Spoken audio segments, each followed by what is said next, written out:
When we think about the future of technology, we often imagine sleek gadgets and fancy interfaces. But what if the next big thing is something entirely unexpected? Like what if the next big thing is right inside your head? Researchers at Stanford University have been working on a way to treat Alzheimer's disease by putting memories into people's S-brains. This sounds like science fiction, but it could be the future of medicine. The team has developed a technique that uses artificial memories to help people with Alzheimer's remember things better. But how does it work? And more importantly, why should you care? Well, let's start at the beginning. Alzheimer's is a disease that affects millions of people worldwide. It causes problems with memory, thinking, and behavior. As the disease progresses, people with Alzheimer's find it harder and harder to remember things. They may also have trouble communicating and may even lose the ability to recognize loved ones. The symptoms of Alzheimer's are caused by changes in the brain. As the disease progresses, there is physical changes in the brain. The connections between brain cells begin to break down, and eventually the brain cells themselves begin to die. This process causes the symptoms of Alzheimer's.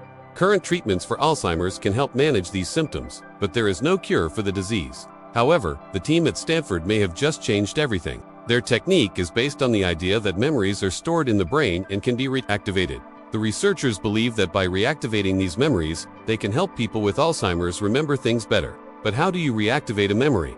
The answer lies in the brain itself. The brain contains billions of neurons that are connected to each other by synapses. When a neuron is stimulated, it sends a signal across the synapse to the next neuron. This process allows the brain to process information and create memories. In order to reactivate a memory, a neuron needs to be stimulated in the same pattern that it was when the memory was originally created. This is where the artificial memories come in. The researchers have developed a system that creates artificial memories by stimulating neurons in a particular pattern. These memories are then stored on a tiny microchip that is implanted in the brain. But wait, let's take a step back here. How do you put a chip inside someone's brain? Well, it's actually not as complicated as it sounds. The chip itself is very small and flexible, so it can be inserted into the brain through a small incision. Once the chip is in place, it is connected to a neural network that allows the brain to access the memories stored on the chip. So far, the technique has only been tested on animals, but the researchers are hoping to begin human trials soon. If the trials are successful, it could mean that one day we will have a cure for Alzheimer's. This technique is not just limited to treating Alzheimer's. It could also be used to help people with other types of memory loss, such as those who have experienced a traumatic brain injury. It could also be used to help people who have lost their memories due to a stroke or an infection.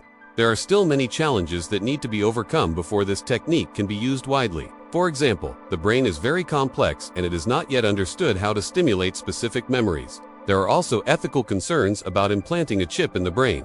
However, the potential benefits of this technique are too great to ignore. If you ask me, this technique is one of the most exciting developments in the field of medicine. It has the potential to change the lives of millions of people, and it could even lead to a cure for Alzheimer's. What do you think? Let me know in the comments below. And don't forget to stay tuned for more updates.